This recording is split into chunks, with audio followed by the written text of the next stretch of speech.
Operation Sindoor കഴിഞ്ഞു. Operation സിന്ദൂറിൻ്റെ ഒന്നാം ഘട്ടമാണ് കഴിഞ്ഞിരിക്കുന്നത്. ആ ഒന്നാം ഘട്ടം കഴിയുമ്പോൾ പാകിസ്ഥാൻ ഈ പറഞ്ഞതുപോലെ ഇന്ത്യക്ക് മുമ്പിൽ മുട്ടുകുത്തി നിൽക്കുകയാണ് ചെയ്യുന്നത്. എങ്കിൽ പോലും ഇപ്പോഴും ചില സ്ഥലങ്ങളിലൊക്കെ തലപൊക്കി തുടങ്ങുന്നുണ്ട്. ഞങ്ങൾ ഇനിയും യുദ്ധം ചെയ്യും, യുദ്ധം ചെയ്താൽ പിന്നെ ഇന്ത്യയുടെ പൊടി പോലും കാണില്ല എന്നൊക്കെയുള്ള ഡയലോഗുകളൊക്കെ വരുന്നുണ്ട്. അപ്പോൾ ഈ ഓപ്പറേഷൻ സിന്ദൂറുമായിട്ട് ബന്ധപ്പെട്ടിട്ട് നമ്മുടെ മുമ്പിലുള്ളത് പാകിസ്ഥാന് ഇനി മുന്നോട്ട് പോകണമെങ്കിൽ ഒരുപാട് കടമ്പകൾ കടക്കണം എന്നുള്ളതാണ് നമുക്കറിയാൻ കഴിയും, അല്ലേ? ഇപ്പോൾ നമ്മുടെ മുമ്പിൽ ഈ ഓപ്പറേഷൻ സിന്ദൂർ കഴിഞ്ഞ് ഇനി രണ്ടാമൊരു ഓപ്പറേഷൻ സിന്ദൂർ വരുന്നതിന് ഉള്ള സാധ്യത അത് എത്രത്തോളമാണ് എന്നാണ് പറയാൻ കഴിയുന്നത്? അല്ല, അത് ഓപ്പറേഷൻ സിന്ദൂർ 2 പറ്റിയിട്ട് പറഞ്ഞത് നമ്മുടെ ആർമി ജനറലാണ്. അതൊരു ഡിപ്ലോമാറ്റിക് സർക്കിളുകളിൽ അത് സ്വാഗതം ചെയ്യപ്പെടുന്ന ഒരു രീതിയല്ല. എൻ്റെ വ്യക്തിപരമായിട്ടുള്ള അഭിപ്രായം മാത്രമല്ല, ഡിപ്ലോമാറ്റിക് തലങ്ങളിൽ പല നയതന്ത്ര പ്രതിനിധികളും ഇക്കാര്യം സംസാരിച്ചായിരുന്നു. കാര്യം ആർമിയുടെ ജനറലിനും എയർഫോഴ്സിൻ്റെ ചീഫിനും നേവിയുടെ അഡ്മിറലിനും ഒക്കെ ഓപ്പറേഷൻ സിന്ദൂർ 1 നരേന്ദ്രമോദി പൂർണ്ണമായിട്ടുള്ള സ്വാതന്ത്ര്യം നൽകിയത്.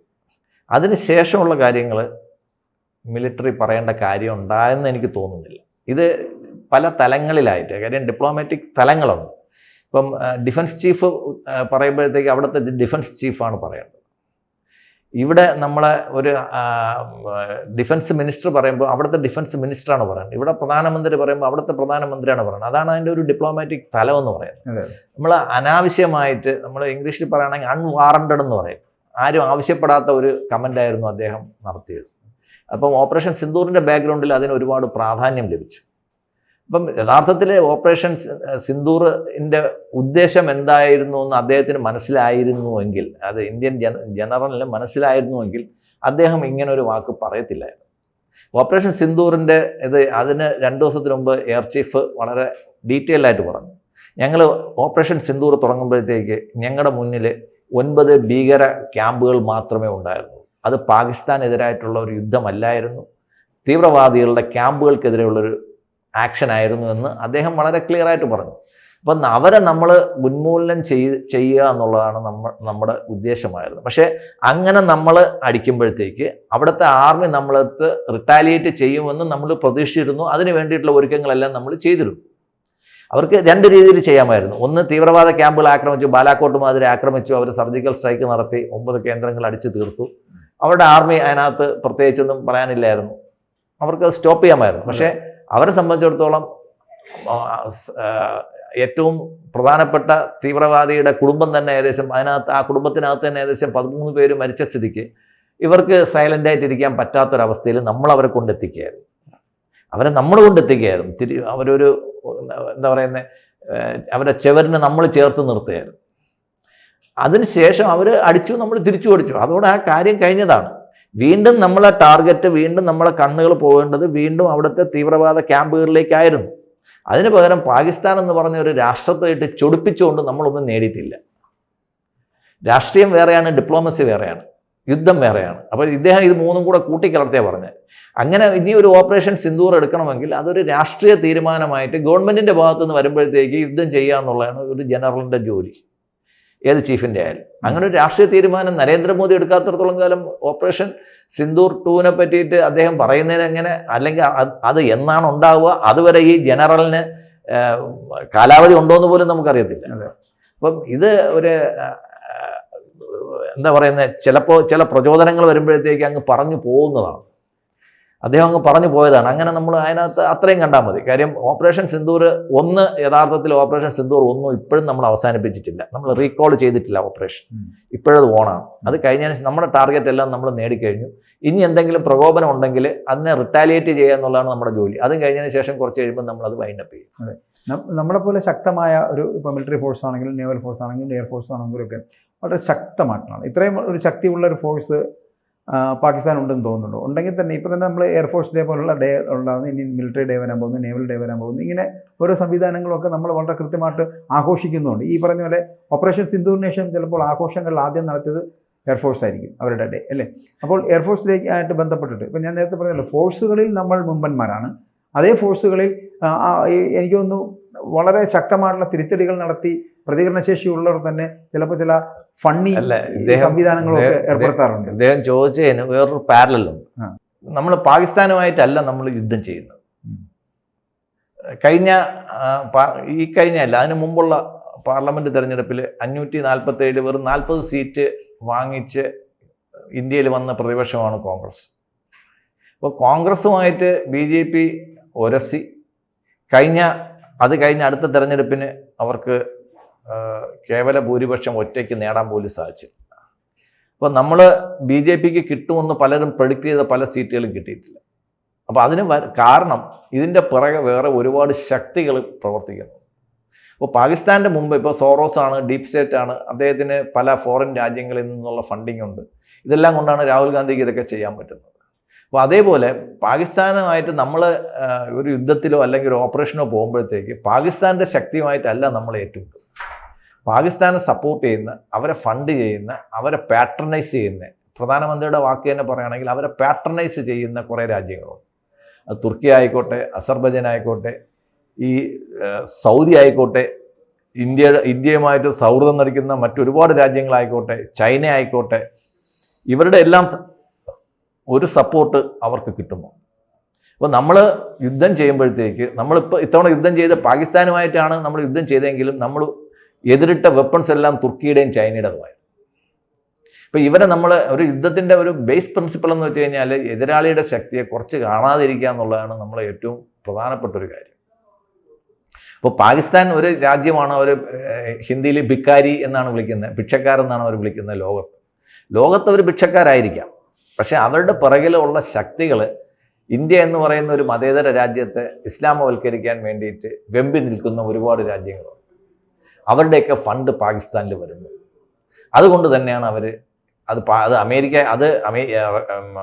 ഇസ്ലാമിക രാജ്യങ്ങൾ മാത്രമല്ല, ഇന്ത്യയുടെ സ്വാതന്ത്ര്യ സമരം തൊട്ട് 1947 തൊട്ട് ഇന്ത്യക്ക് ഏറ്റവും പ്രതികൂലമായ നിലപാടുകളാണ് യുണൈറ്റഡ് സ്റ്റേറ്റ് ഓഫ് അമേരിക്കയിൽ നിന്നുണ്ടായിട്ടുള്ളത്. അപ്പോൾ നമ്മൾ യുദ്ധം ചെയ്യുമ്പോഴത്തേക്ക് അമേരിക്കൻ F-16 അവിടെ ഉണ്ട്. അപ്പോൾ ഇതെല്ലാം നമ്മൾ അമേരിക്കയുടെ F-16 നമ്മൾ MiG-21 വെച്ചിട്ട് നമ്മൾ ആക്രമിക്കുക എന്ന് പറയുമ്പോഴത്തേക്ക് നമ്മളെ കൊണ്ട് പറ്റുന്ന കാര്യമല്ല. നമ്മളെ പൈലറ്റുമാരുടെ മികവിൻ്റെ ടെക്നീഷ്യന്മാരുടെ കഴിവിൻ്റെയും പുറത്താണ് നമ്മൾ ഇതൊക്കെ ചെയ്യുന്നത്.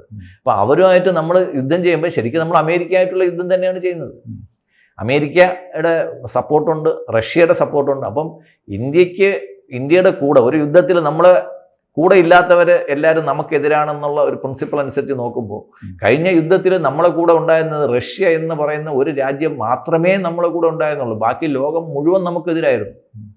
ഇപ്പോൾ ഓപ്പറേഷൻ സിന്ദൂർ നമ്മൾ പെട്ടെന്ന് ചെയ്ത് കളയാമെന്ന് ജനറലിൻ്റെ ആത്മവിശ്വാസം തകരുന്നത് നമ്മൾ എതിരായിട്ട് നിൽക്കുന്നത് പാകിസ്ഥാൻ്റെ കുറച്ച് പട്ടാളക്കാരോ കുറച്ച് ആയുധങ്ങളോ മാത്രമല്ല, ലോകത്തുള്ള മൈറ്റി പവർ എല്ലാം അവിടെ കൂടെ നിൽക്കുകയാണ്. ഇൻഡയറക്റ്റ് ആയിട്ട് മാത്രമല്ല, 71 യുദ്ധത്തിൽ ഇന്ത്യക്കെതിരായിട്ട് പാകിസ്ഥാനെ സപ്പോർട്ട് ചെയ്യാൻ അമേരിക്ക തയ്യാറാവുകയും ചെയ്തു. ഇപ്പോഴും പാകിസ്ഥാനിലുള്ള ന്യൂക്ലിയർ ഫെസിലിറ്റീസ് മുഴുവൻ മെയിൻറ്റെയിൻ ചെയ്യുന്നതും അതിനെ പരിപാലിക്കുന്നതും മാത്രമല്ല, അതിനെ നിയന്ത്രിക്കുന്നതും അമേരിക്കയാണ്. ഡയറക്റ്റായിട്ട്, ഇൻഡയറക്റ്റ് ആയിട്ടൊന്നുമില്ല, ഡയറക്റ്റായിട്ട്. അപ്പം അമേരിക്ക പോലുള്ളൊരു രാജ്യത്തെ വെറുപ്പിച്ചുകൊണ്ടാണ് നമ്മൾ പാകിസ്ഥാനുമായിട്ട് യുദ്ധം ചെയ്തത്. അപ്പം നമ്മളിനി പെട്ടെന്ന് അടുത്തൊരു യുദ്ധം ഉണ്ടായിക്കഴിഞ്ഞാൽ പെട്ടെന്ന് നമുക്ക് പാകിസ്ഥാനെ കീഴടക്കി കളയാമെന്നുള്ളൊരു ധാരണയൊന്നും നമുക്ക് വേണ്ട. ഒരുപാട് സമയം എടുക്കുമെന്നുള്ളതാണ്. അല്ല, നമ്മൾ ഒരുപാട് അധ്വാനിക്കേണ്ടി വരും. പിന്നെ യുദ്ധങ്ങൾ ജയിക്കുന്നത് മസിൽ പവർ കൊണ്ട് മാത്രമല്ല, സ്ട്രാറ്റജി ഒരു പ്രധാനപ്പെട്ട ഒരു ഘടകമാണ്. നമ്മൾ സ്ട്രാറ്റജി കറക്റ്റ് ആയതുകൊണ്ടാണ് ഇത്തവണ നമ്മൾ ജയിച്ചത്. വളരെ ഭാഗ്യത്തിനാണ്. കാര്യം അവർ വളരെ മാസ് ഡിസ്ട്രക്റ്റീവ് ആയിട്ടുള്ള വെപ്പൺസ് ഒന്നും നമുക്കെതിരായിട്ട് ഉപയോഗിക്കാൻ പാകിസ്ഥാന് സമയം കിട്ടിയില്ല. അതിനു മുമ്പ് തന്നെ നമ്മളെ ലക്ഷ്യങ്ങളെല്ലാം ഭേദിച്ചു കഴിഞ്ഞിരുന്നു. എയർഫോഴ്സ് ഡേ ആണ് ഞാൻ പറഞ്ഞു വന്നത്. എയർഫോഴ്സ് ഡേ ആയിട്ട് ബന്ധപ്പെട്ട് വരുന്ന ചില ഫണ്ണി, എയർഫോഴ്സിന്റെ 93ാം വാർഷികമായിരുന്നു മിനിങ്ങാന്ന് നടന്നുപോയത്. ഓപ്പറേഷൻ സിന്ദൂർ കഴിഞ്ഞിട്ടുള്ള ആദ്യത്തെ, ഇനി അടുത്ത് നേവിയുടെ ആർമിയുടെയും ഡേയ്സ് ഈ വർഷം വരുന്നതേ ഉള്ളൂ. അപ്പോൾ എയർഫോഴ്സ് ഇപ്പോൾ 93ാമത്തെ വർഷം ആഘോഷിക്കുമ്പോഴത്തേക്ക് എല്ലാ വർഷവും ഒക്ടോബർ 8-ന് മെസ്സിൽ ഏറ്റവും പ്രധാനപ്പെട്ട ഭക്ഷണം ഉണ്ടാവും. വെളിയിൽ നിന്ന് നമ്മളെ ഒരുപാട് ഗസ്റ്റുകൾ, വളരെ റെയറായിട്ട് മാത്രമാണ് നമ്മൾ എയർഫോഴ്സ് സ്റ്റേഷനുകളിൽ നിന്ന് വെളിയിൽ നിന്നുള്ള ഗസ്റ്റുകളെ വിളിക്കുന്നത് ആഘോഷങ്ങൾക്ക്. അതിലൊന്ന് എയർഫോഴ്സ് ഡേ ആണ്. ഇപ്പോൾ എയർഫോഴ്സ് ഡേയിൽ റിട്ടയർ ചെയ്തിട്ടുള്ള എയർഫോഴ്സിൻ്റെ പേഴ്സൺസ് വരും. ആർമിയുടെ സീനിയർ ആയിട്ടുള്ള ഒഫീഷ്യൽസിനെ അവർ വിളിക്കും, പൊളിറ്റീഷ്യൻസിനെ വിളിക്കും, ഡിപ്ലോമാറ്റ്സിനെ വിളിക്കും. അങ്ങനെ പലരും ഉണ്ടാവും. ഈ കഴിഞ്ഞു പോയ നമ്മുടെ ഒക്ടോബർ 8 എയർഫോഴ്സ് ഡേയിൽ എന്തെങ്കിലും അത്തരത്തിലുള്ള പുതിയ അത് ഉണ്ടായിട്ടുണ്ടോ? വാർത്തയിൽ വളരെ കൗതുകം നിറഞ്ഞ ഒരു വാർത്ത എയർഫോഴ്സ് ഡേയുമായിട്ട് ബന്ധപ്പെട്ട് വന്നായിരുന്നു. അതായത് എയർഫോഴ്സ് ഡേയുടെ മെനു അവർ പ്രസിദ്ധീകരിച്ചായിരുന്നു. നമ്മുടെ അടുത്ത എയർഫോഴ്സ് ഡേക്ക് എന്തൊക്കെയാണ് യുദ്ധമായിട്ട് ബന്ധപ്പെട്ടിട്ടാണല്ലേ? അത് സ്വാഭാവികമായിട്ട് എയർഫോഴ്സ് ആകുമ്പോൾ യുദ്ധമായിട്ട് ബന്ധപ്പെട്ടായിരിക്കുമല്ലോ. അപ്പോൾ അവരുടെ എയർഫോഴ്സിനെ സത്യം പറഞ്ഞു കഴിഞ്ഞാൽ 93 വർഷത്തിനിടയ്ക്ക് എയർഫോഴ്സിന് സ്വന്തമായിട്ട് വിജയം നേടാൻ പറ്റിയ ഒരു ഓപ്പറേഷൻ ഏതാണെന്ന് ചോദിച്ചു കഴിഞ്ഞാൽ അത് ഓപ്പറേഷൻ സിന്ദൂറാണ്. അപ്പം ഇന്ത്യൻ എയർഫോഴ്സിൻ്റെ ചരിത്രത്തിൽ ഏറ്റവും പ്രധാനപ്പെട്ട ഒരു ഡേ ആയിരുന്നു ഈ ഓപ്പറേഷൻ സിന്ദൂറിൻ്റെ 3 ദിവസങ്ങൾ. അപ്പോൾ അതുകൊണ്ട് അവർക്ക് അർമാദിക്കാൻ, അവർക്ക് ആഹ്ലാദിക്കാൻ ഒരുപാട് കാര്യങ്ങളുണ്ട്. അപ്പോൾ അത് ശത്രുവിൻ്റെ നെഞ്ചത്ത് തന്നെ ആഘോഷിക്കാമെന്ന് അവർ തീരുമാനിച്ചു. വെടിപൊട്ടിച്ച് അല്ലെങ്കിൽ അതിൽ വന്ന അപ്പോൾ എയർഫോഴ്സിലെ ഒരു മെസ്സിലെ, എനിക്ക് തോന്നുന്ന ഡൽഹിയിലെ റേസ് കോഴ്സിലെ അങ്ങനെ എയർഫോഴ്സ് സ്റ്റേഷനിലെ ഏതെങ്കിലും ആയിരിക്കും, ഒരു മെസ്സിലെ, ഏതെന്ന് പറയുന്നില്ല, ഒരു മെസ്സിലെ മെനു കാർഡ് മീഡിയയിലെല്ലാം വൈറലായി. അത് വൈറലാവാൻ കാരണം എന്ന് വെച്ച് കഴിഞ്ഞാൽ വെറും 10 ഐറ്റങ്ങളുള്ള ഒരു മെനു ആയിരുന്നു. അതിൽ ഒന്നാമത്തെ ഐറ്റം എന്ന് പറഞ്ഞാൽ റാവൽപിണ്ടി ചിക്കൻ എന്നാണ്. ഇപ്പോൾ റാവൽപിണ്ടി എന്ന് പറയുമ്പോഴത്തേക്ക് നമുക്കറിയാം പാകിസ്ഥാൻ്റെ ആർമിയുടെ ഹെഡ്ക്വാർട്ടേഴ്സാണ്. അവിടെ നിന്നാണ് സറണ്ടറിനുള്ള റിക്വസ്റ്റ് ഇന്ത്യക്ക് ലഭിച്ചത്. അതുകൊണ്ട് ആ പേര് തന്നെ അവർ ആദ്യം വെച്ചു, റാവൽപിണ്ടി ചിക്കൻ. അത് കഴിഞ്ഞ് റഫീഖി റെഹ്റ മട്ടൺ എന്നാണ് വെച്ചത്. ഈ റഫീഖി റെഹ്റ മട്ടൺ എന്ന് പറയുമ്പോഴത്തേക്ക് അത് നമ്മൾ തകർത്ത പാകിസ്ഥാനിലെ ഏറ്റവും പ്രധാനപ്പെട്ട ഒരു എയർബേസ് ആയിരുന്നു. അത് കഴിഞ്ഞിട്ട് അടുത്ത് വെച്ചത് ബലോരി പനീർ എന്നാണ്. അതും നമ്മൾ തകർത്ത ഒരു എയർഫോഴ്സ് സ്റ്റേഷനാണ്. പ്രധാനപ്പെട്ട ബലോരിയാണ് നമ്മുടെ, ഇത് കറാച്ചിക്ക് അടുത്തുള്ള ഒരു എയർബേസാണ്. അപ്പോൾ കറാച്ചിക്ക് തന്നെയാണ് നമ്മൾ കൊടുത്തത്. കറാച്ചിയാണ് ബലോരി എന്ന് പറയുന്നുണ്ടെങ്കിൽ കറാച്ചി എയർബേസിനെ തന്നെയാണ് നമ്മൾ ഉദ്ദേശിച്ചത്. അത് കഴിഞ്ഞ് അവരുടെ F-16 ഒരു മെയിൻ ബേസാണ് സുക്കൂർ ഷാൻ കഫ്ത എന്നാണ് നമ്മൾ അതിനകത്ത് പേര്. അപ്പോൾ ഷുക്കൂർ എന്ന് പറയുന്നത് അവരുടെ ഒരു മെയിൻ F-16 ബേസാണ്. നമ്മൾ ഈ യുദ്ധത്തിൽ നമ്മൾ ടാർഗറ്റ് ചെയ്ത F-16 ആയിരുന്നു. പ്രത്യേകിച്ചും അഭിനന്ദ് വർദ്ധമാനെ വെടിവെച്ചിട്ടു എന്നുള്ള രീതിക്ക് F-16 ഇന്ത്യക്ക് ഭയങ്കരമായിട്ടുള്ളൊരു വൈരാഗ്യമുണ്ട്, ഒരു വൈരാഗ്യമുണ്ട്. അപ്പോൾ നമ്മൾ പിന്നെ അടുത്ത് നമ്മൾ ചെയ്തതെന്ന് പറയുമ്പോഴത്തേക്ക് ജാക്കോബാബാദ് പുലാവാണ് ഉണ്ടാക്കിയത്. ഈ ജാക്കോബാബാദ് എന്ന് പറയുന്നത് F-16 ഏറ്റവും വലിയൊരു ബേസുമാണ്. അവിടെ F-16 അല്ല നമ്മൾ തകർത്തതെന്നാണ് നമ്മൾ മനസ്സിലാക്കുന്നത്. അവിടുത്തെ ബേസും ഹാങ്ങറുമാണ് തകർത്തത്. ബേസും ഹാങ്ങറും തകർക്കും. അതാണ് എയർ ചീഫ് പറഞ്ഞതിലെ ചില വൈരുദ്ധ്യങ്ങൾ വന്നത്. അവർക്ക് 10 വിമാനങ്ങൾ നഷ്ടപ്പെട്ടു എന്ന് പറഞ്ഞു, നമ്മൾ 6 എണ്ണം തകർത്തു എന്ന് പറഞ്ഞു. അതിൻ്റെ വ്യത്യാസമാണ് മീഡിയ അന്വേഷിച്ചുകൊണ്ടാണ്. അതിൻ്റെ വ്യത്യാസം ഇതാണ്: നമ്മൾ വെടിവെച്ചിട്ട വിമാനങ്ങൾ വേറെ, നമ്മൾ തകർത്ത എയർബേസുകളിൽ അവർക്ക് ഉപയോഗശൂന്യമായ വിമാനങ്ങളൂടെ ചേർത്തിട്ടായിരിക്കണം എയർ ചീഫ് അങ്ങനെ ഒരു കാര്യം പറഞ്ഞത്. അവർ പറയുന്നതിനടുത്ത് ഇങ്ങനെ ക്രിപ്റ്റിക്കായിട്ട് ഒരുപാട് കാര്യങ്ങൾ കാണും. എല്ലാം നമ്മൾ VD സതീശൻ പറയും പോലെ എല്ലാം പൊളിച്ചൊന്നും പറയാനൊന്നും പറ്റത്തില്ല. അവർ പറയുമ്പോഴത്തേക്ക് അതിൻ്റേതായിട്ടുള്ള കാര്യങ്ങൾ അവർ നിലനിർത്തിയിട്ടേ പറയത്തുള്ളൂ. അടുത്ത് വരുന്നതെന്ന് വെച്ച് കഴിഞ്ഞാൽ ഭവൽപൂർ നാനാണ്. നമുക്കറിയാം ഭവൽപൂർ എന്ന് പറയുമ്പോഴത്തേക്ക് നമ്മുടെ സയ്യിദ് മസൂദിൻ്റെ ഹെഡ്ക്വാർട്ടേഴ്സാണ്. നമ്മൾ ആദ്യമായിട്ട് നമ്മൾ തകർത്ത അതെ, നമ്മുടെ ബുൾസൈ എന്ന് പറയും, നമ്മുടെ ഏറ്റവും പ്രധാനപ്പെട്ട ടാർഗറ്റ് അതായിരുന്നു. അപ്പോൾ അത് ആണ് അടുത്ത മെനുവിലേക്ക് വരുന്ന കാര്യം. അടുത്ത് പറയുന്നത് സർഗോദ ദാൽ മഖാനിയാണ്. ഈ സർഗോദയും അവരുടെ ഏറ്റവും പ്രധാനപ്പെട്ട ഒരു എയർബേസാണ്. നമ്മൾ കഴിഞ്ഞ യുദ്ധത്തിൽ നമ്മൾ ആക്രമിച്ചിരുന്നു, 71 നമ്മൾ ആക്രമിച്ചിരുന്നു സർഗോദ.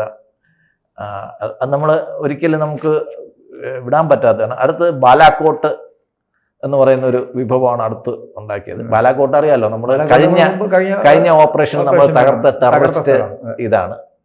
അത് കഴിഞ്ഞ് മുസാഫറാബാദ് കുൽഫിയാണ് വെച്ചിരുന്നത്, മധുരമാണ്. അപ്പോൾ മുസാഫറാബാദ് നമ്മളെ ഇത്തവണത്തെ ഒരു ടെറർ ടാർഗറ്റ് ആയിരുന്നു.